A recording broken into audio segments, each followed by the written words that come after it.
Okay, so we're up and running. See what's up. See if anybody joins me and see if anybody has any reactions from the nonsense I pulled tonight on Glenn's channel during that live stream. So if you guys didn't see it, I have my second channel now, my Strange Brew Reactions, and it's pretty funny. I went on there as both Music Talk with John and Strange Brew Reactions. So I gave the guys some hints and they caught on pretty quick. They're no dummies over there on Glenn. So just doing random talking, see if anybody pops in tonight. There's one thing I'm working on. It's an Elton John thing. What is up, Nick? I just got off Glenn's. I was having some fun over there.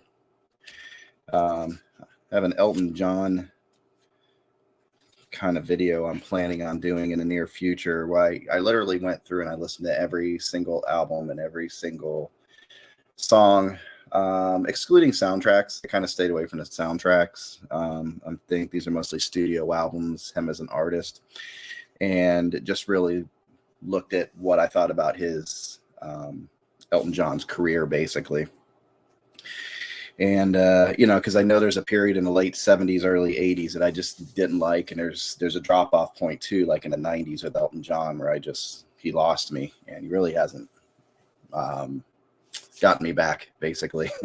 So I don't know how you guys feel about Elton John or his stuff, but well, it was up to 4, down to 2. People are dropping in and out. So what do you got going on tonight, Nick?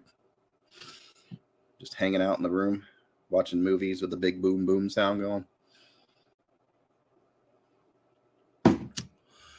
So, yeah, with the Elton John stuff, I kind of had an idea too. I don't know if I want to get into it tonight. I thought it would be kind of neat to talk to different people and see who they have subscribed to, also to go through sort of like the subscription list and see, if I'm subscribing to the same people that you're subscribing to, or maybe I'll find somebody new through you, kind of thing.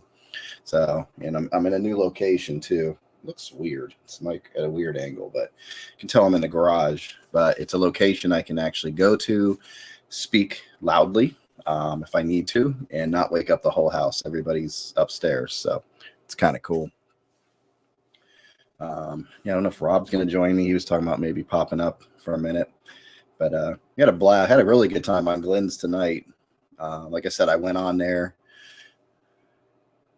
Yeah, I'd like to see what you think. Maybe we'll get you up here, and I'm going to tell you what I think and see what you think about some of his stuff. I don't know if you've been through everything. I literally went through everything just to make sure, and I definitely have a strong opinion about a lot of his stuff for me. Because for Elton, when he's on for me, and it can do no wrong. So I think when he's not putting everything into it, it shows and it lacks something. So some people are a lot more forgiving than I am when it comes to that.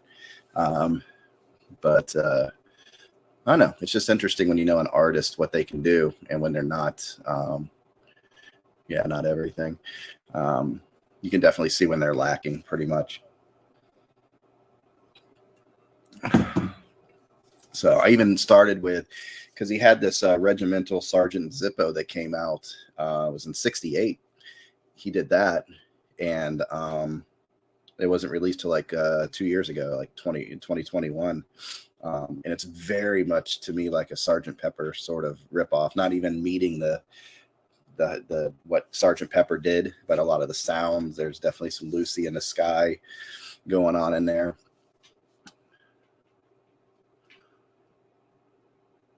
I don't care for when an artist phones in a song or performance. What does that mean?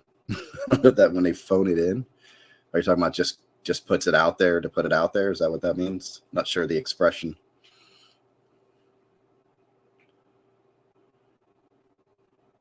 I don't know. So yeah, but the sergeant, the Regimental Sergeant Zippo, I don't know, really didn't do it for me all the way. It wasn't really until Elton put out that first album in 1970 that it did something for me. So literally, here's my homework. I went through this.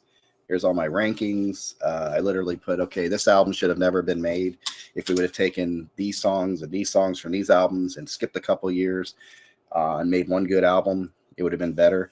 Because Elton was putting out an album almost pretty much every year for a long time. And to me, some of it he should have waited a little bit and really put out a good solid album.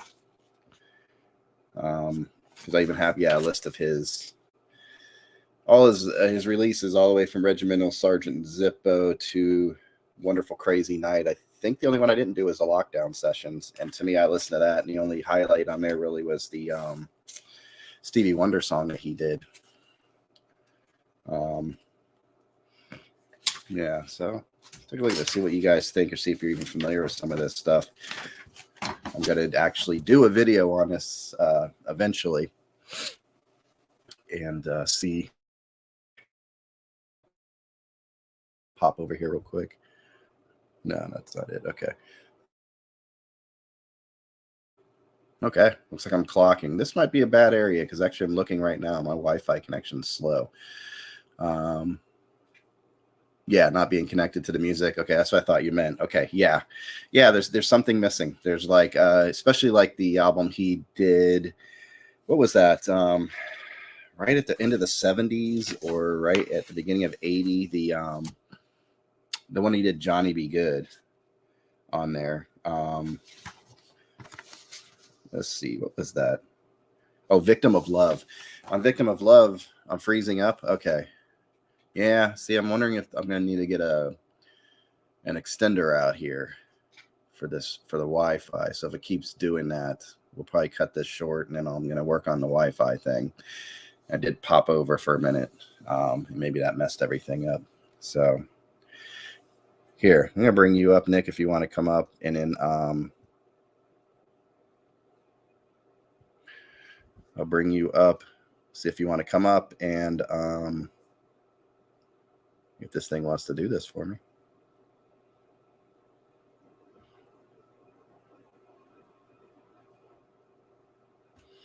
Okay, why is this thing not working for me? One sec. Copy. Okay. There we go. There it goes. So you can let me know what's happening if I'm breaking up or whatever. And we can go on to other subjects, but I just want to kind of get other people's ideas, since Elton John's well known with a lot of people, what they think about some of his albums there, and see if they agree with me. It'd be interesting, or we can go off on something else. It's fine. But but the Victim of Love album that he put out in 80, something like that. Here we go. Victim of Love was actually 79. So disco's dying out. Elton puts out this album. It has sort of a disco feel. And for what I'm understanding is he, excuse me, I'm getting over a cold. He was either trying to get out of a contract or something wasn't jiving, and he put this out. Johnny Be Good, he does a cover of the Chuck Berry song on there. It's got a disco flair to it, but it's really lacking big time on there. And he doesn't even play an instrument on the Victim of Love album, which is interesting to me. You have Elton John, one of the best rock piano players out there, and he's not even playing on it. So that tells you. And I think he was in a pretty crazy either alcoholic phase or whatever too. So it was a rough time. So that was a horrible album. There we go. Oh, let me hit another light. Sorry about that. Yeah, Elton, there was a couple, maybe almost a decade where I just checked out of him because I thought he checked out. Yeah, I did too. I mean, because when he was on, and he did so much. You forget, like Madman and Tumbleweed Connection came out. Oh, he was fantastic. Captain Fantastic for a while. Yeah, and see, even that album kind of lacked a little bit for me. Yeah, I just used the term. I didn't really care for the LP. Right. It's funny because that's one of his one of the iconic ones, and they did a whole thing maybe 10 years ago and a whole new release for it. And I didn't get it. I think there was one or two on there. Yeah. So I really looked, and he was putting out like an album almost every year, and I'm like, dude, if he would have stopped given it a couple of years and just made one really good album, Yeah. So I literally took the songs from those albums and recreated an album and said, this is what should have been. There you go. Yeah. So Drugs cost money, dude. Yeah. Yeah. So I'm trying to figure out how to put the video together, because I think it's kind of interesting to do something like that with him. Because he was, since 68, he put out that Regimental Sergeant Zippo. I guess it was never released and it didn't come out until 2021. But 68, 69, every year. 70, there was 2 albums. There were 2 albums in 73. Can you believe he put out Don't Shoot Me, I'm Only the Piano Player and Goodbye Yellow Brick Road in the same year? Yeah. I mean, the guy was just flowing with music. Yeah. And probably during that time, because I've been doing some research on Billy Joel, and the record companies were like, get it out, get the album out, get the album out. Get product out. We need more money. Yeah. Churn it out. They did that to Queen. When Night of the Opera, they're like, no, man, you just keep the same formula, keep it going, Right. And eventually it just doesn't work like that. No. I'm not a creative artistic person when it comes to that, but when somebody's hitting on all cylinders, or they're just like I said, phoning it in, kind of okay, I need some money, I guess I better produce something, and okay, whatever. And you can tell when they're not part of the music, when they don't leave something of themselves in it. Yeah. He did a lot of that for me, and a lot of it was probably drug, alcohol related in a way, which is interesting because some people are their most creative in that phase. But I don't think that really helped him.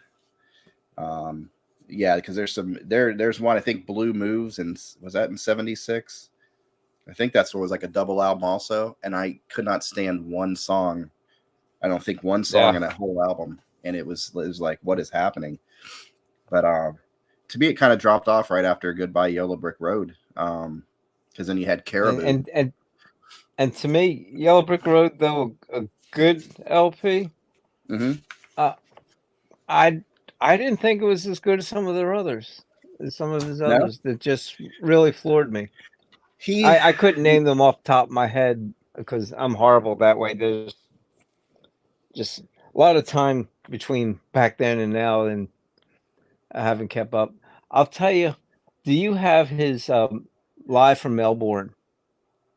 No, I don't. Oh no, yeah, the Australian. Oh yes, I have that on album. I have that on vinyl. Okay, that is a superb record. He wasn't phoning that in. That was a superb concert. I would have loved to have been there, and I had never heard of it, and it was gifted to me. And I dropped the needle, and I just sat there the first time with my mouth open, like, where was this? Yeah. Because did you see the live performance? Have you seen the live video of it? No. Yeah. He comes out. Let's see. I think I've seen it once. Yeah. Okay. Because he comes out in like Victorian era clothing, with the whole wig and everything, and the orchestra. Yeah, that's right. But, he was into it. It was great. Yep, that was the Candle in the Wind that came out in the late 80s. That when he redid Candle in the Wind, that's what that is from. Beautiful, live. Yeah, and that played I remember that playing like crazy, and that kind of put him back on the radar for me and brought me over to Yellow Brick Road. And to me, there's not a dead cut on Yellow Brick Road, but I can see people who were into Madman and Tumbleweed having a hard time with Yellow Brick. It didn't have that because those two kind of had a country flair to them, right? And this one kind of went more rock and roll. Yeah, and I don't know what it is. Maybe it was when it came out. In my position in life, it's like when the song that he converted for Diane, Princess Diane, Goodbye England's Rose. Yeah, well, when that made its reemergence, I had just lost my sister, and that was my best friend in the world. So that kind of crushed. Couldn't listen to the song. Couldn't listen. At that point in my life, I was like, I'm sorry, but I don't give a rat's ass. And that's wrong because young kids, just like my sister, lost their mother. But that was a stranger, my sister. You know how that goes. Yeah. It was nothing derogatory. It was just that I was pretty in deep and sad, horrible time with, here's two kids that aren't teenagers yet, lost their mom, Mm, and my best friend, outside of my bride, and so that was kind of a bad time, yeah. so Yeah. I It's couldn't listen to anything he was producing at that point, just yeah, and because of that one song. It just kind of, you're flipped the right. switch. Now, you get over that stuff. You Yeah. don't get over it, but Right. you it's one of those things. The You hard heal. part is to go on without. Yeah, heal Yeah. exactly. You heal a little bit, and it's funny Yeah. because there are songs. Because I was like a young teenager, heartbroken every 5 seconds when that freaking Sinead O'Connor song came out. Oh yeah, Nothing yeah. compares.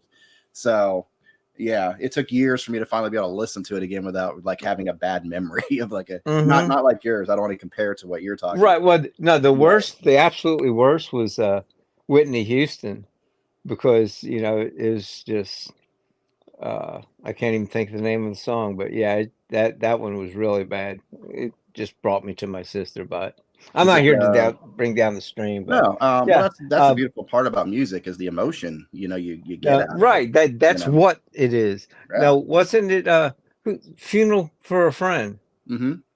right? That kicks What off an the album. Yeah. what an outstanding song.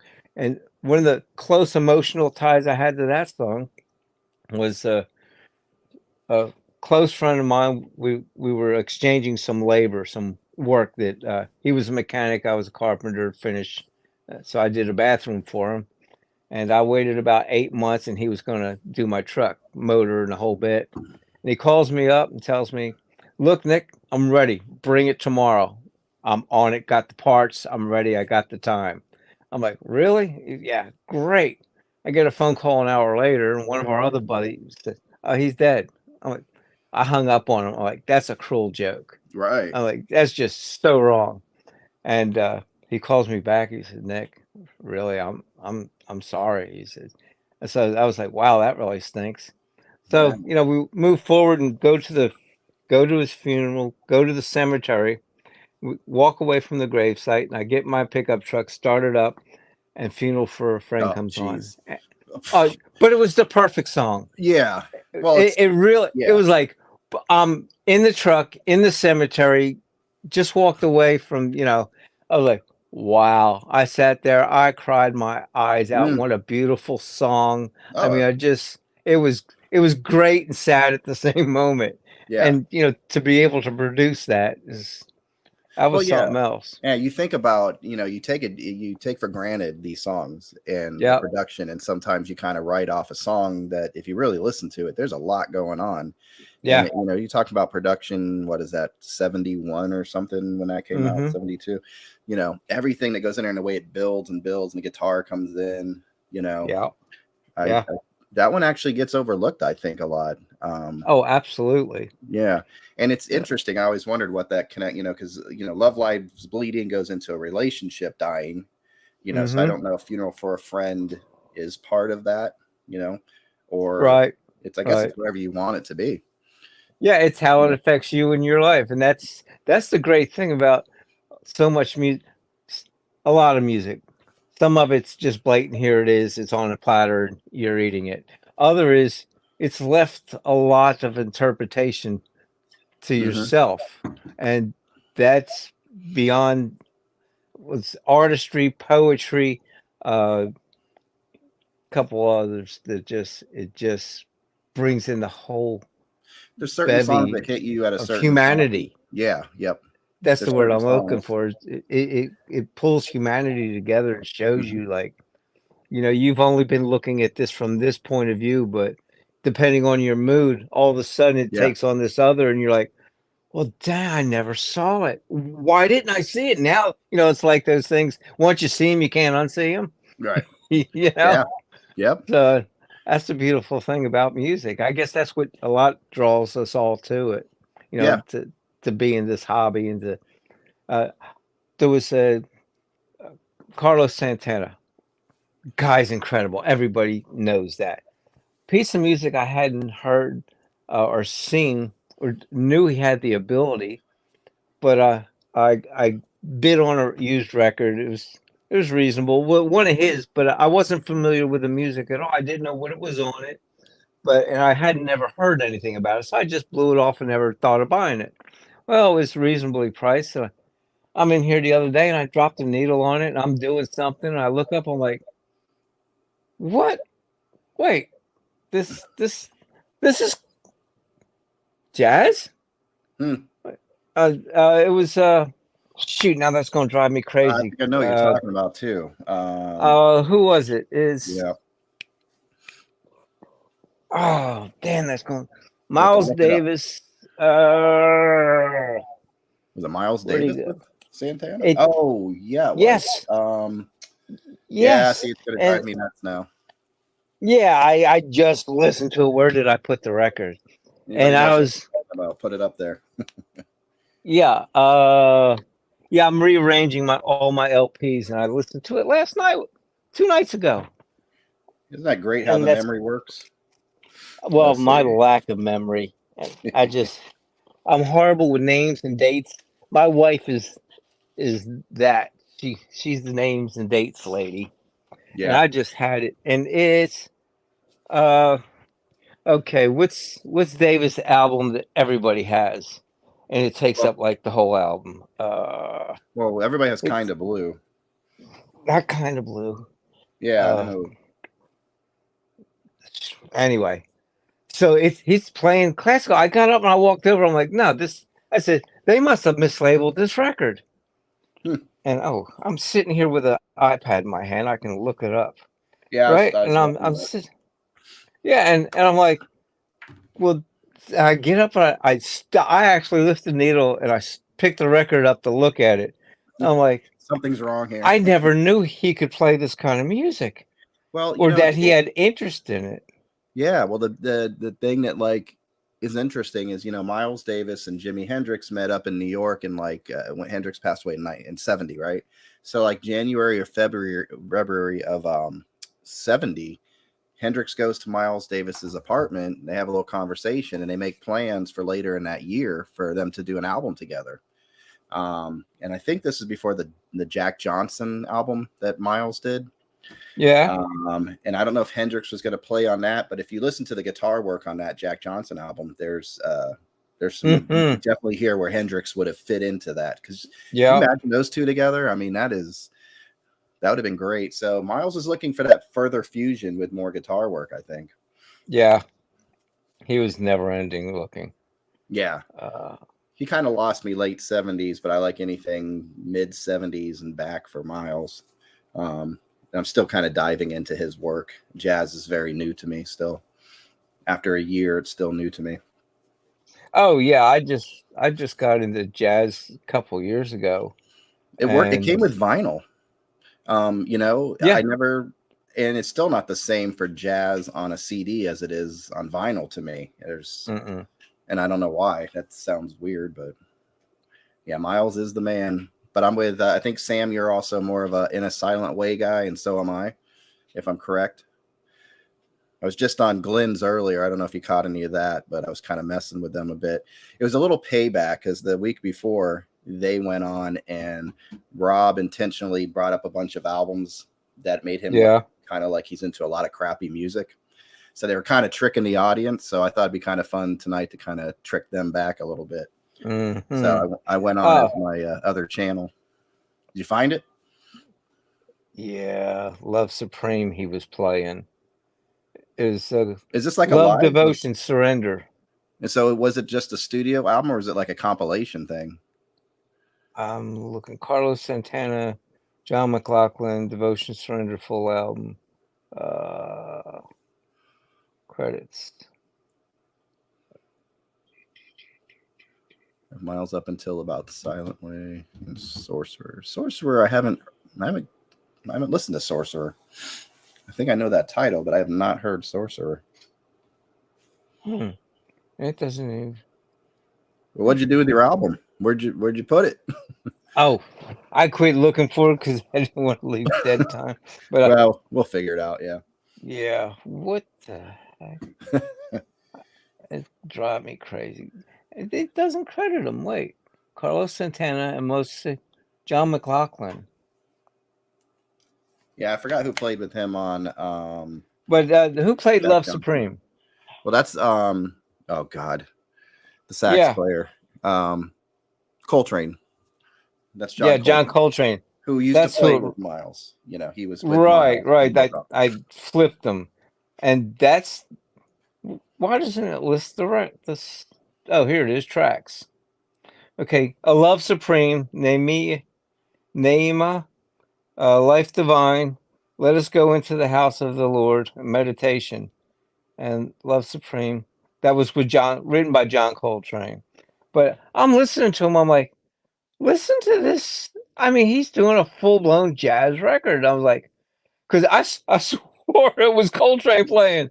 I'm like, wait a minute.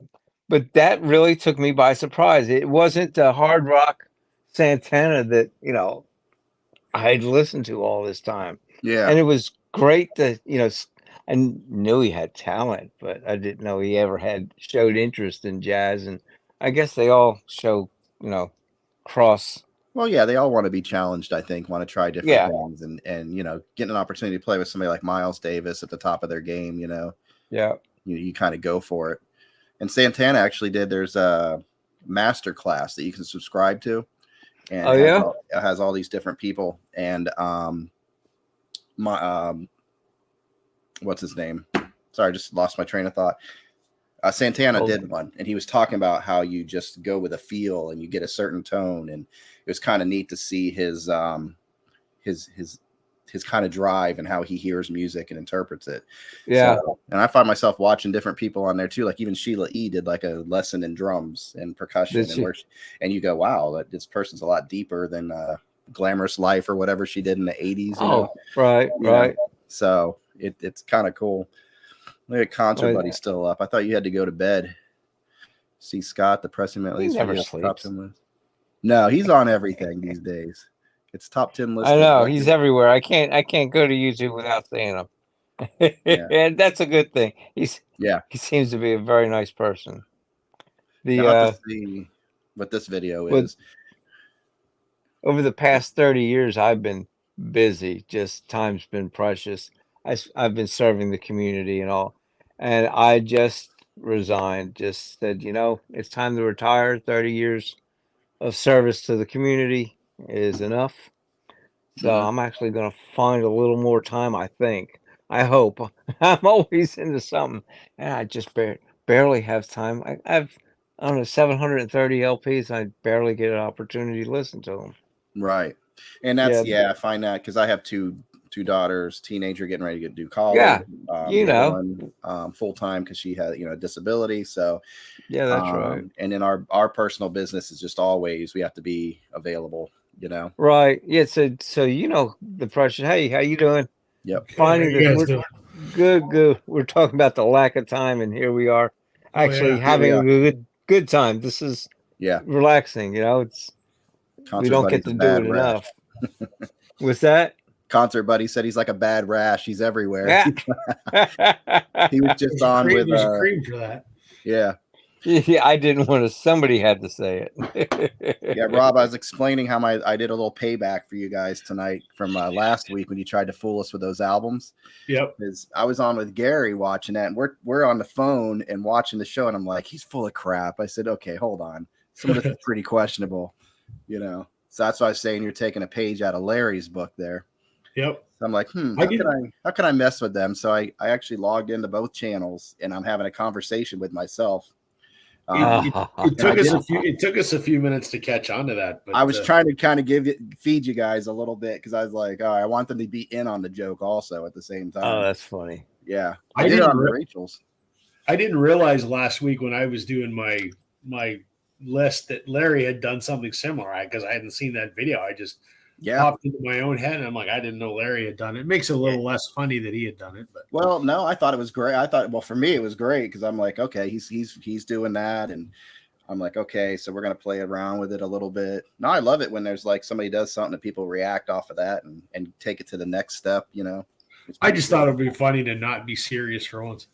Yeah, Yeah, it's fun. You keep people on their toes. Like tonight was just really, really fun. And you guys are good at, because you guys got a little heated with Gordon Lightfoot a little bit, and I pushed the pedal down a little bit, but I'm like, let's back the pedal off a little bit, but you guys handled it so much better because you can see Rachel's, and oh my God, people jump off of there and they get so upset on that that show. Yeah, I think people, it's almost like a car wreck. You can't look away. Oh yeah, I think Rachel's fantastic. I love what she does for the community. But I don't participate in the live streams because there are people on there that take it way too fucking serious, and I just choose not to be part of that. Yeah, you got to find the right time. Like if you get her and it's maybe one other person, but if you're up on our panel of 8, it's hard to even get a word in. I was on there one day, and we had started the Restaurant Minute, and because I was live from the restaurant. We were talking music. Yeah. And we got off on the tangent of how things are in the restaurant business and all. And I was discussing just my feelings and this and that, being open and honest. I know no other way. I could never play a character, and keep a shtick like some people can. Right. And so I'm just talking about it. And I'm not looking at the comments, but I was told I was getting trashed. Oh, really? I was like, for what? Well, and they're just because some didn't agree with my statements, they were just going gaga. I'm like, well, that's why I don't pay attention to them when you're talking. Yeah, that's the power of the emoji. Because I put emojis just to let you know I'm just digging, I'm joking, but you can't tell what you're reading. And people could be doing that, and be sarcasm doesn't come through text. So I try to and we get that, but that a few people were just giving me live feedback as it was happening, asking, "Is this for real? Are you people for real?" Oh, wow. And I'm like, "Well, I don't pay them any mind, so they can't hurt my feelings, right? Because I'm speaking from my heart. Yeah. So if you don't like it, oh well, right? You'll get over it. But I'm not going to give you power by paying attention to your." Comments. That's exactly it. And I think that if Concert Buddy's still watching, if you want to come up, Chance, I don't know what you got going on. Because he had a troll recently and he found himself engaging. And I'm like, dude, you're just fuel on the giving fire. Him power. Yeah. And it was it's hard. Chance asked me in a private message, over Instagram or whatever. And I just said, hey man, I would just pay it no mind. I said, by engaging them, you're just sinking to their level. Just let them go. They'll get bored and move on, and it's let it go. Yeah. And there was one guy, I guess the nastiest I've had recently is on my other channel. Because I did the video because I always have to listen out for my kid because she's prone to seizures at times, so I have to keep an ear out. So I listened with one ear pod in. Right. So he's like, it was my first video and I went up saying, I don't know what I'm doing yet. I'm just trying it out. So he says, I could tell you don't know what you're doing. You're listening to one AirPod in and blah, blah, blah, blah. I'm like, this guy real? What the fuck does it matter? Because I'm not getting the whole movie because I don't have both AirPods. Right. Yeah. See, I'll do that at work. Just one earpod because even though they're transparent, it's important to have that one in because you need to know what's going on elsewhere. That's respect. You got to do that. And people just don't know what it's like to be in other people's shoes. They have no clue. And you're taking a big, not a risk, but you're putting yourself out here even when you do this, I've always spoke my mind, and it's it snuck up and bit me in the backside. Whatever, and it's all about giving people the power to hurt you or harm you. Yeah. And if you don't do it and you say, look, I'm speaking from here. If that's not good enough, that's on you, brother. You know? Yeah. And I've never lost a minute's sleep over it. You got to really, think of what's going on in their psyche, what's in their head to do that. Like if I go on these things, I want to have fun. I want to put stupid comments out. Some will be like, and then some people will make people crack up. And that's my favorite thing. If somebody laughs at what I wrote. That's one of those little gifts personally that God gives me the ability to give to others is to bring a little joy into their life. Yeah. even if it's for that minute moment, Mhm. they smiled. They forgot about, whatever. Yeah. The, That yeah, was and that's that's what I a love big doing. joy. And if Yeah. it's at the expense of me, oh well, I'll do that too. Oh yeah. Oh, absolutely. Yeah, I'll put myself out there. Yeah, Yeah. because I said I put something out there and Stunty was on, and I was just joking. I was like, "Oh, he's being a 45," because Michael's always like standing over Yeah. people, right? And he got pissed. He's like, "What the are you talking about, John?" Blah. So I wrote him, and I just found out his dad just passed away. He's going through a lot of crap. So I wrote him on the thing. I said, "Hey, I didn't mean to like upset you." Yeah. So we cleared the air in the text, but man, Yeah. I never want it to be that way. Yeah, exactly. And you just don't know sometimes what's happening to people in their Yeah. lives. They No. come for a little relief and then they see what I call a smart ass. And I try to put the little smiley face or the crying face or something to let people know, because you're right, it doesn't Yeah. transfer through text.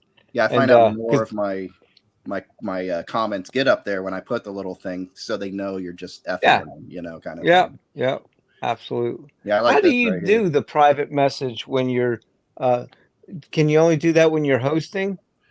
I don't know what you guys see, but there is a private chat over to the. Yeah, I see it. Do you guys see the comments on there? Do you see that Okay, part? I am on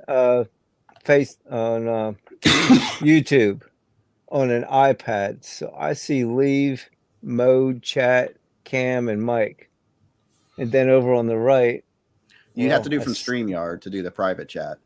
okay. Well, if I drop, you'll know it's because I tried to go to StreamYard. Oh, there he goes. He's gone. Yeah, I'm surprised he's watching from YouTube because isn't there a delay?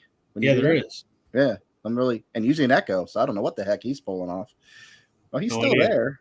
Well, no, all right, he just switched over, probably switched tabs, I guess. Probably. Yeah. So yeah, I'm glad you guys kind of. Oh wait a minute, so there's two Nicks. Okay, not me. Okay, so let's get rid of this not Nick, and here's another Nick. There he is. It should be not Nick, right? Yeah. Not me? Yeah, there we go. Now I guess I'm on StreamYard. Yeah, it says StreamYard. And that's usually, I'm surprised because we were just saying, because usually if you're watching from YouTube, there's a delay and then also an echo that you get. Well, I'm using pods. Oh, maybe that's it. Okay. Yeah, there's definitely an echo if you're not using the AirPods. Yeah, always do it through StreamYard. If you come up live, just go into StreamYard. Okay, I still don't see. I see a camera in the right-hand corner, but I don't see any. Do you see it, Rob? The private chat over to the right.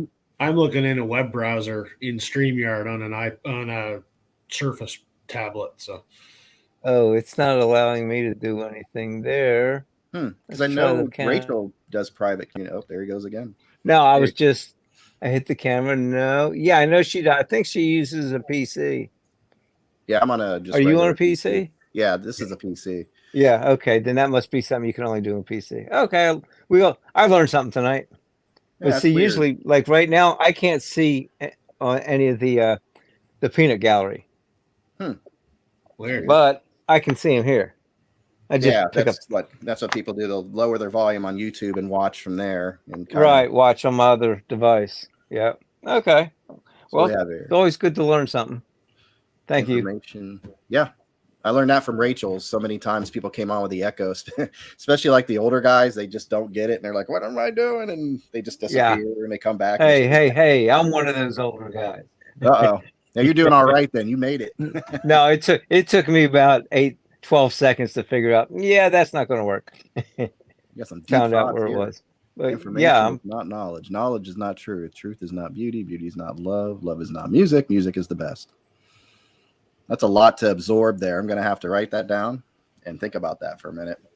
That's too deep for me this late at night. Yeah, I'm going to start with the first one. Kidding, right? About an hour on that. I think I can do my taxes while I comprehend that. I'm not sure which one I'll understand first. Probably what he wrote. Oh, that was Zappa. He's saying it's Zappa that said that. That makes sense now.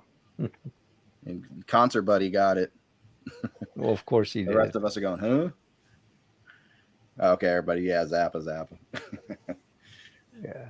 Yeah, that guy is just, more I've gotten into him you probably through Glenn, a lot, and just realizing, even if you don't like care for it that much, his zaniness, man, there was a talent there. I mean, the guy would go up and not do the same thing every time, change it up, have hand signals to people to do this and that, and they would have to know.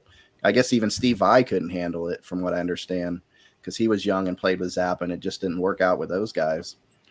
So it's very interesting, these guys, because I grew up on Zappa, Joe's Garage, where it's the really dirty stuff and very, very zany. And I wish I had heard Hot Rats instead, to start off with, because that's jazz. A lot of that's jazz with Zappa to me. So, from what I can tell, he was this side of insanity, which is genius. That's You can't be that good and not have a little something. Oh, absolutely. And see the world in a different way and be kind of disconnected. I think you're more connected with your creative side, than actual reality around you, I think. Yeah, I'm more of a in the moment guy. I don't have, my brother and sister had the creative part. I guess it was about 8 years ago, 9 years. I tried to learn guitar, found out I didn't have time, found out that you have to be so giving and to give other people the stage and to be a supporting role, that it's something you don't realize unless you play. Mm-hmm. How much that you're just a support of the overall sound.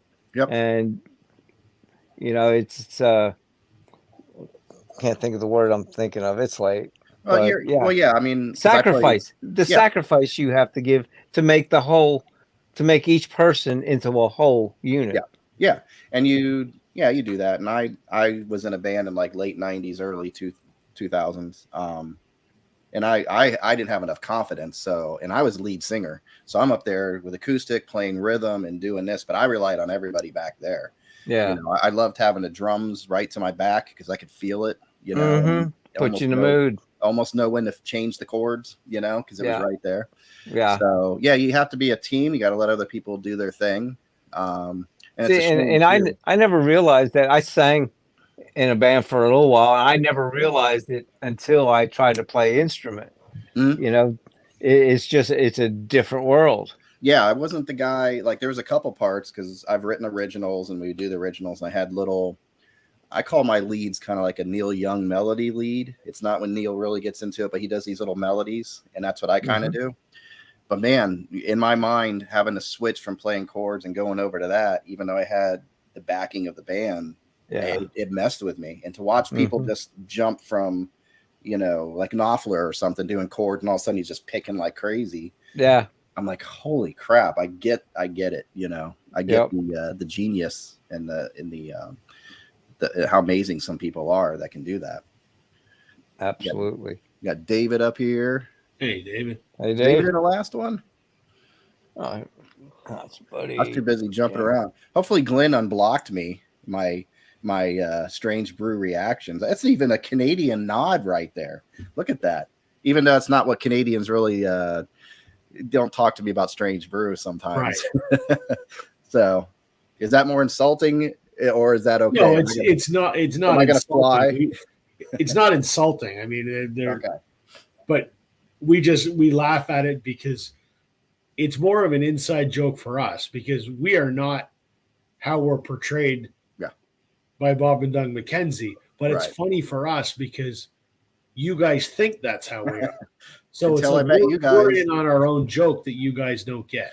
Right. Until maybe 3 months ago. Until you guys really set me straight. As far as like you're talking about the back bacon and all that stuff, then I started realizing, oh, okay. So this is just all parody, taking it to the top limits of, comedy.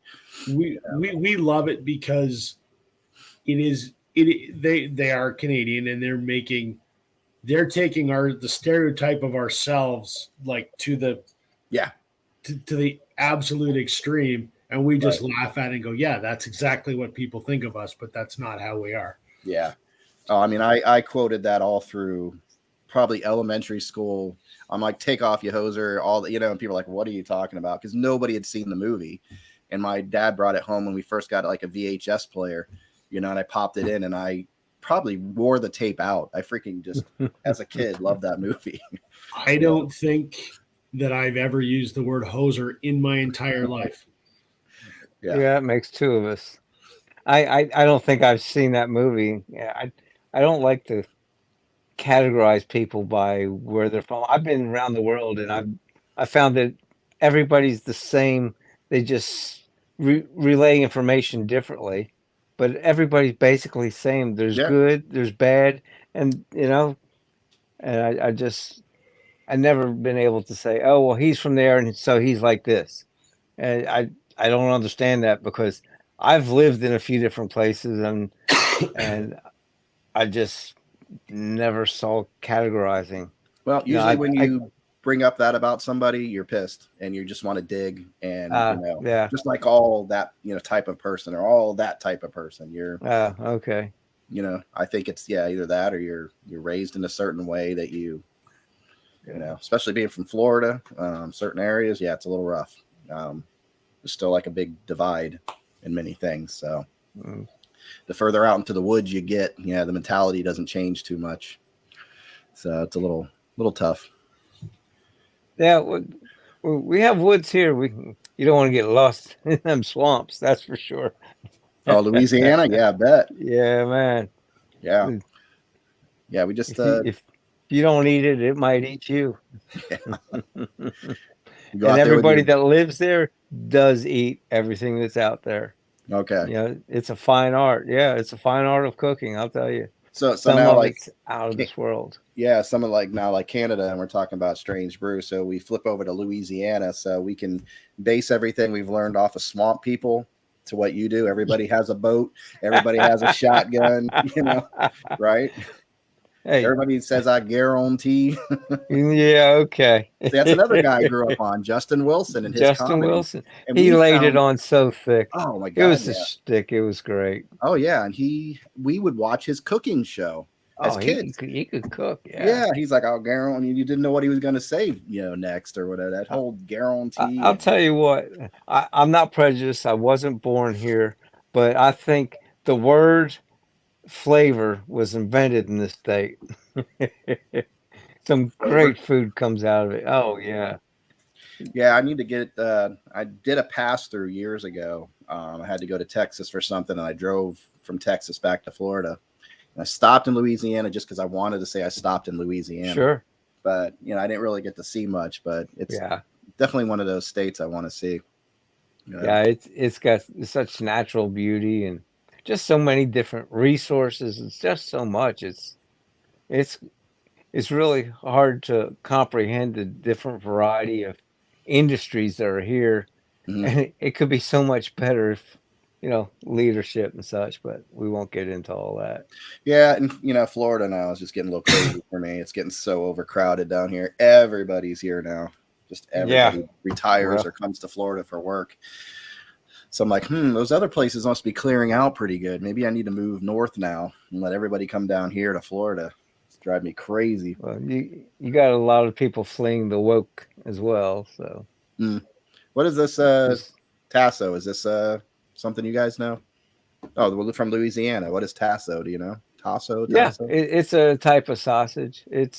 I believe it's the inside lining of the pig, but I'm not sure. Of the pig belly. Not the bacon, but I'm pretty sure that's what it is. We still have in the fridge right now. The blank Nick over here. That's pretty funny. It's still there. Yeah. I can get rid of it. I think. So Rob, I had no idea until tonight you were a big Lightfoot guy. I have to be. I mean, I've tried.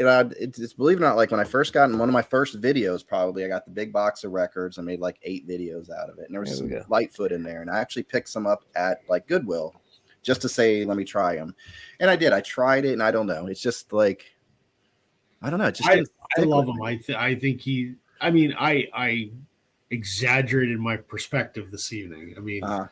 I mean, it's no secret I do not like Bob Dylan. I mean, his voice to me is like shit and razor blades. I just doesn't appeal to me at all. Have you tried like early Dylan before it got a little rougher? Like, first couple albums, it was more of a folk thing. Yeah, I don't know. I'm trying to get into a little bit of it, but Lightfoot, he's had some amazing albums, and he is, whether you like him or not, he's revered up here as, the greatest songwriter we've ever produced. Him and Neil Young are the two that are considered the greatest. I'm not a big Neil Young fan. You don't seem like the voice, like it's hard for you to adapt to the voice kind of thing, because artists like that, I see you kind of have a hard time with, and the ones that you do, like Linda Ronstadt, are pure voices. See, because to me, right, there's a couple components to it. There's the songwriting, which is obviously incredibly important, and I like some people that are known as songwriters. Yeah. But the singer part of it is equally important. To me, the voice is just another instrument. To me, it's no different than a guitar or a bass or a drum or whatever. And, absolutely. And in my mind, I don't want to hear music with a guitar player that sucks. And conversely, I don't want to listen to a song, even if it's a great song sung by someone whose voice I think sounds like shit. Yeah. Yeah. And I think why I have trouble getting into Dylan. Yeah, I think it's an emotion. Like Neil Young, even though it feels like he's going to go out of tune at any second, it's an emotion behind it. Sure. Especially when you see him live. I mean, the dude just he makes those ugly faces and just gets into it. I think he's incredible. I have a couple Neil Young records, but I mean, I don't sit there and go, I would like to listen to some Neil Young today. I respect him tremendously. I think he's great, but for my money, the best songwriter that this country's ever produced is Lightfoot. I think he's incredible, and he's still going, and he's in poor health, but he keeps going. And I'll take Neil Young if you guys want to, give Neil Young up. That's fine, because he lives out in California, doesn't he? So we'll take Neil. Yeah, you can have Neil Young. You can have Lightfoot. I'll keep Lightfoot in it. To even out the trade, if you want to send me Susanna Hoffs, that'd be okay. Yeah, you can have her. Yeah, because you probably appreciate her more than we do. I'll appreciate her in a lot of ways. She's looking pretty dang good. Even what was she in her late 50s now? 60. She's 60? Dude, yep. She looks she's aging better than Sheryl Crow, because Sheryl Crow's looking pretty good. But wow, 60. I can't even imagine that. Wow, that's crazy. Yeah. Earlier we were talking about Tasso Ham, and they said best substitutes, 5 best substitutes, and one of them is Canadian bacon.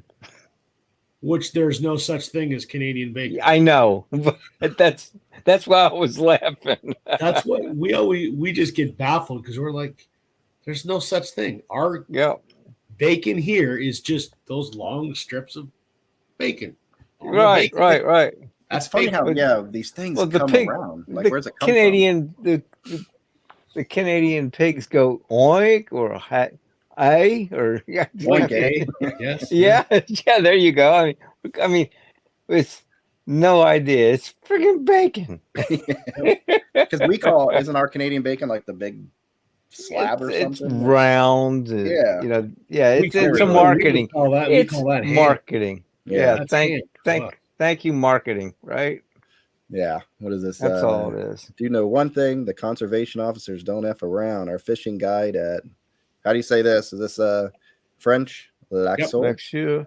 Lexure. Yep. Told us a guy from Minnesota had his new F-150 and boat confiscated and sold for being over limit. Wow. Yep. Oh, in the state of Louisiana, a game warden does not need a warrant to enter your home. Really? If he thinks there's a ill-gotten animal in your house, he has full power and authority, needs no other. The only thing he needs is the suspicion that there's an ill-gotten animal in your house, out of season or illegal. Oh, wow. Doesn't need a warrant. Yeah, we had something interesting last month. I think duck hunting season is over now in Florida. But where I live, there's a preserve that kind of goes behind my house and wraps around. And it's kind of like old Tampa Bay, wraps around here and feeds in. So there were some guys coming through on a canoe, full hunting gear. And I don't know if they really realized where they were, but they're coming back, and we're hearing like shotguns going off, like not far, half a football field, maybe a football field away, if that, and we're like not knowing what the hell's going on. All of a sudden, and we're like, what the hell? So we got the cops out, finally got a hold of guys, and they were dunk hunting. They had their licenses and everything, but man, I don't think they realized how close they were to residential areas. And I don't think shotguns blasts really go that far anyway. I think they only have a certain range, but yeah, it's interesting the clash here. We have a lot of city that's being built, but we still have a lot of old school with their pickup trucks, and their shotguns, and it's an interesting mix. The one thing about duck hunting is you are shooting up into the air, and it's pellets. So I mean, they're not going to go that far, right? Not like rifle rounds, but yeah, I here we're known as Sportsman's Paradise. There's more hunting and fishing and trapping done here than God bless. Yeah, so Rob's getting over it. I think I got a little bit of a cold from my daughter, Rob. That's why I wasn't going to go on and watch tonight, and I was like, let me get on for a little bit. Now I'm getting a little bit of energy in me. Yeah. So I think Rob sent it through somehow. Sent me a virus. Gonna put it on 2.5 weeks fighting this.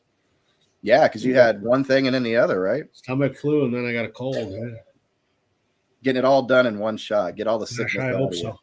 Yeah, that'd be nice, huh? Can I pick the week, right? Yeah. I like Neil's stuff in the 80s. He had the Harvest Moon. He had with the Blue Notes where he did sort of a jazzy kind of type album. And then the where he's trying to get out of his contract, and he did like an old 50s style rock and roll where he had kind of Fonda Wanda and stuff like that. Yep. So yeah, he was switching it up. I think he even did some electronic music with Transformer or something in the 80s. So Neil was all over the place. It was interesting. No substitute for Tasso. There you go. So Shania Twain is Canadian. Are we confirming that tonight? She is. She's from Timmins, Ontario, which is about 9 hours north of me. Well, Michael, I'll take that. I'll take Neil. You guys, you keep your Shania. You can have Suzanne Hoffs in the mix and Lightfoot, and I'll take Neil. We're good. I liked Shania's earlier stuff. The new album she just put out is shit. Yeah. Well, you said you liked it last week, so I don't want to hear you turn and face now. No, I never said I liked it. I liked the early stuff. Well, that's true. You were playing off that one pretty good. Yeah. Yeah, that one the new album is garbage. Yeah. But you know what? I got caught in some of that too. It was the talent was not her. The talent was Mutt Lange. Yeah. Who was her husband, but now they're divorced and whatever. Right. He's what put the magic into those 3 albums that she had that were huge. Yeah, I even found myself into that one at one point. The one that had a lot of popular. Man, I Feel Like a Woman was on it. Yeah, it's Come On Over. Yeah, so that because I forgot If You're Not In It for Love kind of had a catchy. That was from the album before that, which was The Woman in Me. Oh, okay. Yeah, well, let her out, would you? Yeah. We're getting deep on Shania Twain conversation here. Yeah. Well, yeah, I'm sorry. I heard a bad review over Art Pepper's Meets the Rhythm section, the stereo copy. Oh, I don't know about that, but yeah. Well, I've seen one and heard one, and I just didn't know. They said, Art was in one speaker and everything else came out of the other, and there was no blending of. It was just Art in one and everything else out of the other speaker. Was that the latest release? Because I have the one that came out on a record store. Just came out. Oh, okay. I think I have a mono version. This was the pre-order. Yeah, the mono was great. Yeah. But this is the stereo. And it just, from what I've seen, I haven't heard anybody say anything good about it yet. I haven't heard a whole lot about it because it just hit, the doors this week. Yeah. But yeah, there's that'd be terrible if they mixed it, like if they did that to it. Yeah, I don't know. It drives me a little crazy because once I got into records, I get caught up in a lot of the hype. And you're like, oh, now we got to choose between a mono and a stereo version of stuff. I'm like, can't we just have it the way it was released and be done? Or at least now I know to educate myself to go, okay, this came out mono, then stereo. Well, I probably want the mono version, Right. but there's so many variations. I mean, you're Taylor Swift here with freaking 8 colored variants of an album. Yeah, she's doing that because people want everyone for their collection. No, they're doing that for the money. Yeah, I know, you have them all. Well, here's what pissed me off, right? So, yes, I am unabashedly a Swiftie. There she is right there. Mm-hmm. All right. That's okay. You do your thing, man. Own it, man. Own it. That's it. Absolutely. Hey, Right. Listen, people can say what they want, but in a period of time where popular music largely is garbage, and it's just commercial produced, there's 15 producers and 7 writers on a song that only has 1 verse, and it's all shit. Yeah, she writes her own material. She plays several instruments. She directs her videos. She choreographs her stage shows. Hats off to her. Whether you like her music or not, you have to at least acknowledge that she's making genuine music. So, oh yeah, she's definitely a talent, and it's just like anything. Either it's going to catch you or it's not going to catch you. What pissed me off about the multiple color variants, right? So, I don't know, 5-6 years ago, she released a few albums on Record Store Day where she did color variants, and those are worth like $1,000. I didn't get them. So when she came out with Midnights, I bought it. And then she put on her website that there were going to be 3 other colors, and they're only available for the next 24 hours. So I'm like, I don't need 4 copies of the album, but if they're anything like the other ones that went on to be $1,000 a piece, I'm going to buy them. So I bought them. And then 2 days after they were no longer available, her website says, due to popular demand, these are going to go into standard production. And I went, you suck. Taylor, I just dropped an extra $90 that I didn't. Yeah. That was dirty. For music I already have. And for music I already have. I love the album, but I don't need 4 copies of it, but I have 4 copies of it. That's like the Bob Marley's that just came out. Yeah, the UHQR stuff. Yeah, they're saying the limited quantity, blah, blah, blah. And all of a sudden, they're still selling a few. They're still selling some. The overproduction. Yeah, you just don't know. Like so I passed up on because I'm really tight with the record store, so I can almost get what I need. So the Foo Fighters with the DGs thing came out, and I was like, whatever. I mean, I had a copy in my hands. It didn't take it. Man. Idiot. Right. So the Bangers one that's worth thousands, that freaking Miley Cyrus are $800 now in my hand. I don't know. So I pick up was it last year? Mariah Carey's greatest hits #1s came out. I'm like, okay, limited, record store day only. Perfect. You go on eBay right now, it's like $20 or something. Yeah. So I got that freaking thing sitting in my collection, going, what the hell? I'm not going to play it. I've heard more than a couple people say vinyl is not an investment. It's not. No, you got people that, that do okay, they get lucky. Nobody knows. I think that's what it is. It's just like the Kate Bush song. All of a sudden, nobody predicted that.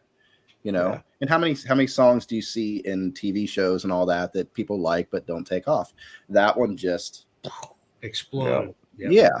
And when you watch that season, it's because they played it every 5 seconds in the freaking thing. But it gave me a new appreciation for her. But I can't. That's another one I can't really quite get into all her stuff. She's a little out there. I'll let you know when my crystal ball gets back from the shop. Yeah, yeah. If you could do that, just lotto. I'll do that for you. I'm that kind of guy. Yeah, you do the lotto numbers for me. We're all good because then I can take care of the albums from there. Yeah, right. Good deal. Was this Taylor had been great? Folklore, Evermore, Midnights. I thought with Folklore, it was going to be more of an acoustic thing, and it just really wasn't what I thought. Like the title and the photo of the album, it didn't match for what I was expecting on that because I gave that one a shot. I think it sounds exactly like what it looks like. Really? See, that's crazy. I guess I had a whole nother idea. Just more stripped down, and there was more modern. And production. then Evermore, which is the sequel, is very much similar, but I think the songs are stronger. And then Midnights is more of a. It's kind of a mood record, just like those ones, but it's a little more. Electronic is not the word, but it's not acoustic.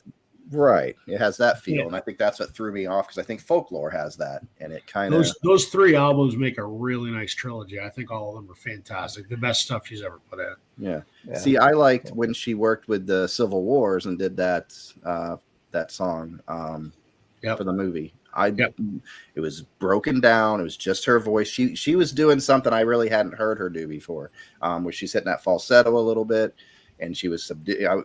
That I like. That song I think is killer all the way through. But so are you talking? So if you look at these Taylor Swift albums, are we talking all the way through, or do we have a couple fillers thrown in there? No, they're. I think they're solid start to finish, all 3 of them. But they're. So my wife and I talk about them because she likes Taylor Swift too, and she can't stand any of those 3 because they're mood records. Like you've got to be in the mood to listen to it. They're mellow. They're they're not going to pump you up, and you're not going to And there's music. Yeah, and it's funny because in your head you're like, okay, I have all these albums I have on my list to listen to. Where am I going to put a Taylor Swift in there? In my head, So I would never, again, there's a talent there. Anybody that has made it, whether you like their music or not, they're talented. Right. That's right. It.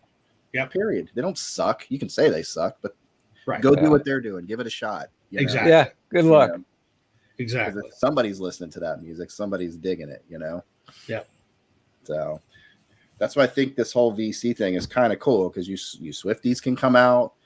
Billy Joel. Yeah. Billy Joel gets dogged on a lot in the vinyl community. I'm like, you guys suck because he had so much good music. Yeah. Sure did. He only had a couple later towards the end, 80s, 90s. But for me, like every one of his albums are like all the way through. Even the ones he doesn't like. Yeah, it doesn't matter if he likes him. If he doesn't like him, he won't play him in concert. But yeah, it's funny because there's a video of him going through. I don't know when it came out, but there was a CD of his entire collection on CD, and he was talking about. He's talking about Cold Spring Harbor and obviously the whole thing that happened with that, with the master recording being at a faster speed. Yeah. But he says, yeah, you don't even have to really, it's in here, but you don't have to listen to it. And he kind of tosses it away.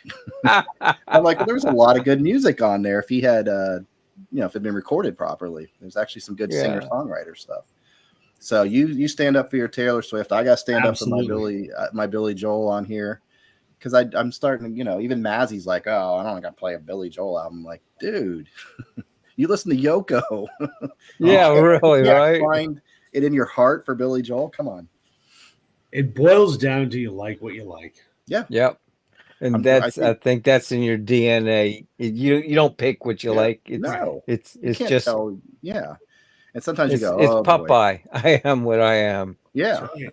Yeah, and I think what we're learning out here, Chance said it recently, we're trying to get rid of that term guilty pleasure because it's really not true. It's the guys are going to, it's high school mentality. The guys are going to rag on me because I like this song, Yeah. Oh, well. Yeah. Don't give him the power. Yeah, exactly. Of the National. Big fan of the National, and she worked with a member of that band closely. Aaron Dessner. Is this Taylor Swift we're talking about? Yeah, so the National is Aaron Dessner, and I forget who the other guy is. And I think they're from Chicago. So Aaron co-wrote with Taylor most of the stuff on Everlore and Folklore and produced it.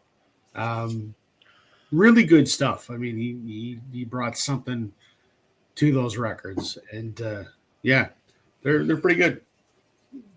Quick story, the National, a good friend of mine is the manager at the label, the National's label in Canada. So when Aaron Dessner won his Grammy with Taylor, he thanked my buddy in his speech. So that's cool. It's cool to have that little connection, like you with the guy from Wilco, and not that I'm ever going to meet Taylor Swift, but yeah. Oh, hey, never say never. You never know. You never know. Just never I would know. shit a brick, I think.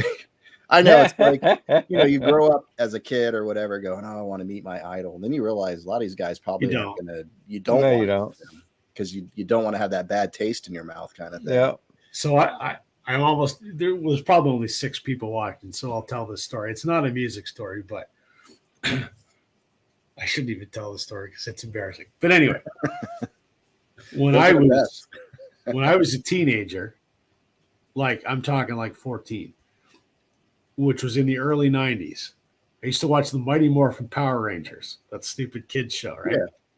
And I was in love with the pink Power Ranger, Kimberly. I just thought she was the hottest thing on earth. I met her in person several years ago, and she was the biggest fucking bitch. Really? And I'm just like, you just killed 14-year-old me. Yeah. Yeah. Broke my Like, heart. I wish I had not met this person because she was such a bitch. Right. Yeah. You're better off just kind of having your impression of them in your head, knowing it's probably completely wrong. Right. But you don't want it to be proven. Right. Exactly. Yeah.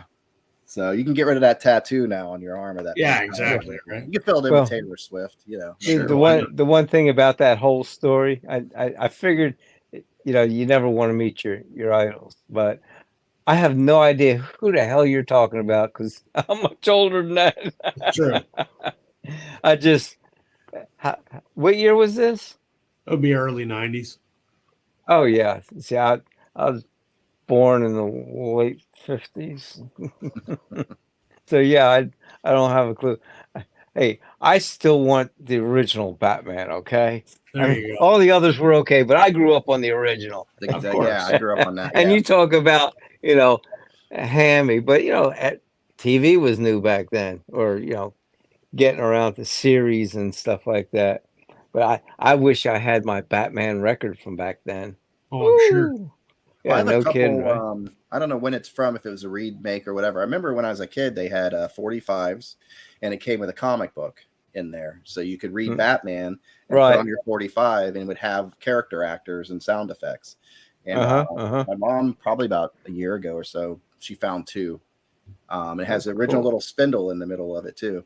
So I don't know if it was like remade in the 80s or 90s, or if it's like from way back, but it's pretty cool to have that again. And they're all beat up and scratchy and snap, crackle, pop on them, but it's kind of cool. You forget about some of that stuff. Yeah, I remember when the Batman movie came out, and a lot of people my age were so pissed. No, you're talking about with Adam West with the shark deal, or are you talking about Michael Keaton? The first Batman. Adam West. Was Adam West? Okay, the movie. With Michael Keaton. Yeah, that was Keaton with Jack Nicholson as Joker. Well, we're all standing in line humming and singing the Batman theme. Yeah, no. That fucker was nowhere to be seen or heard. No. We're like, what the hell, man? How can you have a Batman movie without the theme song? I was like, we were pissed. Well, they had one. Did you ever see the one where Sid Caesar, all the guys were in it? I forgot which one played Catwoman, but it was really bad. Like they had the bat helicopter. Oh yeah. And the shark, like the rubber shark, is hanging from Batman's leg when he's trying to get out of the ocean. Corny as all get out. Yeah, it was fun. Yeah, but as a child, you grow up on that. That was just fantasy land. And then a little older, it was Man from U.N.C.L.E. Yeah, you're talking about the movie, not the series, right? No, I remember the series. It was before me, but as a kid, I would see these reruns, so I watched the reruns. Okay, sure. The Munsters, all that stuff are all in reruns at that point. Oh yeah, yeah. Adam. I think that in some country they're probably still running them. Yeah, I still run them here too. TV Land. Yeah. Yeah. Billy Joel is similar to John Lennon. Those you hear them constantly crapping on some of their best songs. Yeah. Yeah, Billy Joel I just like because he always strived to do something a little bit different as far as his sound. So if you listen, he progresses, and he was like a chameleon. Big Shot, he actually wrote with Mick Jagger in mind. So if you listen to it, kind of hear Mick Jagger singing it. So there's several songs that he wrote, intending it for other people to do the songs. So that's what I always liked about him. There was a big change between Glass Houses and even the Nylon Curtain, and then whether you like Innocent Man or not, he really grabbed that moment in time and made it popular in the 80s as big hits. So go ahead and try that at home. Yeah, You right. got a shot. So yeah. Matter of fact, I was cleaning those the other night, Humming Guru. And it's funny you should say that. I was like, yeah, why do I have X number of copies of this and a couple copies of that? And I remembered why, but I was like, okay, I need to thin this out. Yeah. But you Yeah, got to find definitely. time to find which one do you like best. Yeah. Yeah, So there are I three mean, studio version of Art Peppermint. Okay. Two have art in the left channel. One has them to the left. The Man I Love. So yeah, I didn't know that. You start getting too many variations out there. Again, just yeah, and I learned a lot in this first year in the VC. Between running a channel and also getting into the hype of things. I've calmed way down. No more FOMO for me. No more of this nonsense. No more. I got to have the better sound because first of all, my stereo system it won't matter on that thing. yeah, So if it sounds good, in yeah, my spreadsheet, I have a little coding system. If it's green, I don't replace it. I don't care. right, I mean, you got the few exceptions of something like, Harvest came out. I got that because I know I love sure. that album. But no more of this. I got to grab this because it's out now. I don't know if Speaking you of, guys have learned that, but I've kind of backed off now. has anybody, have you heard of anybody buying the new Pink Floyd $300? Yeah, Nope. And I love Floyd, and it just doesn't yeah, sound like they really did anything, so it wasn't really worth it. yeah, That's one of those albums because it's like, okay, what did they do with it? Especially what Roger Waters is getting ready to do here and re-recording Dark Side of the Moon. The hell is that? And take money Gilmore grab, out of it? Yeah, money grab. well, I think it's like a big FU to them because he's going to put it out, but I don't think it's going to sell. No, Maybe for the Floyd completists, that's about it. But right. why would you do that? Yeah, I don't get that Yeah, because that's it's like anything. It's you make this album and it's gold. Somehow it just happens. Right place, right time, right producer, whatever. yeah. Boom. You can't replicate it. You can't do it. Well, some people have the ego the size of the sun and just want, Yeah. it's got to be what it is. I can't think of any other reason. That or money. Yeah, and it's got to be tough when you get older and those days are gone. You're not going to write like you used to. Very There's few lots people. of things we're not going to do like we used to. Yeah. Trust me, I'm But older. Yeah, yeah, and it's tough because you're used to that attention, and now it kind of, how did I go from the top man to nobody knows me? I think a lot of these people think their legacy is going on forever, but it's a little scary thought. And it will. Just let it happen. Don't don't ruin it. Don't ruin it. Yes, exactly. Like Elton John, stop doing it, man. Stop making the albums, dude. I had to put out that video a couple weeks ago. Just freaking stop, dude. Stop working with Britney Spears and freaking Dua Lipa. As hot as she is, but you're a gay dude, so it doesn't matter. Yeah, so it doesn't matter. Right. And you're an old gay dude, so whatever. Yeah. I don't know how many drugs you'd need at that point. Right. And it's a career that I always liked. I liked that he was able to come out and do his thing and still people loved him, because of who he was. So I'm glad he was able to do that. But dude, just know when the album's not working, Yeah. Even Billy Joel knew in '92 or whatever, he wrote, "This is the last song I'll ever play. That's it. I'm done. We're good." It's pretty crazy. Yeah. Apple Music is from Nebraska, my home state. Neil Hefty, is that who wrote the theme? Yeah. Oh, here you go. Sam's still up. There he is. Is he going to come up, or is he watching for bed? He's already in his boxers. Speaking up, I'm heading out in a minute because it's getting late. Yeah, I got to. I know. I'd sit on here all night, but I don't know. It's late, and I got a day tomorrow. Yeah, always something. But John, thank you so much for inviting me. Yeah, good conversation tonight. Always enjoy seeing you. Always enjoy chatting with you. Yeah, you too. Thank you, man. Horrible with names. I can't recall yours. Rob, forgive me, please. I'm just. All good. It's late. I'm beat. It's been a rough day. You gotta do like Rachel and keep your little cheat sheet next to you. Yeah, except for at this point, it's late, and I'd have to Wouldn't go be able to read find the paper. Yeah, I'm telling you, it's just unbelievable. But yep, tomorrow's another day. Rachel will be up. I used to be a horrible morning person. But Rach actually makes it interesting to wake up. It does. Because you never know what you're going to get. It's like a box of Cracker Jack. It's a box of chocolates. Yeah, that too. But all right, my friends, thank you so much. Have a good night. We'll catch you later. Take care. All right, cool. Well, I gotta get. John. Thanks for having me. Cool.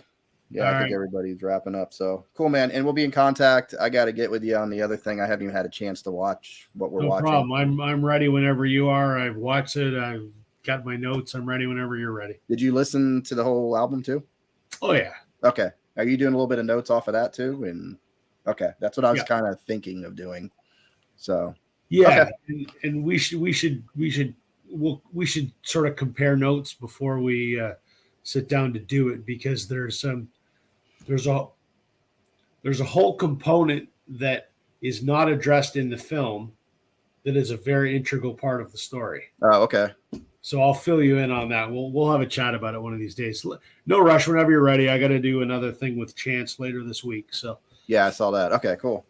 All right. Well, Sam's letting us know he's still an adult. I don't believe him. I think I don't know. I don't know what Sam's up to, but he says he's an adult. He's a real boy. There you go. So, all right, man. Cool. Well, thanks for hopping on. I appreciate it. All right. Take care. Bye. All right. I'm out, guys. Thank you, everybody, for watching. I don't know who else is in here. David, I don't know if you're still hanging, but Michael, Sam. See you guys.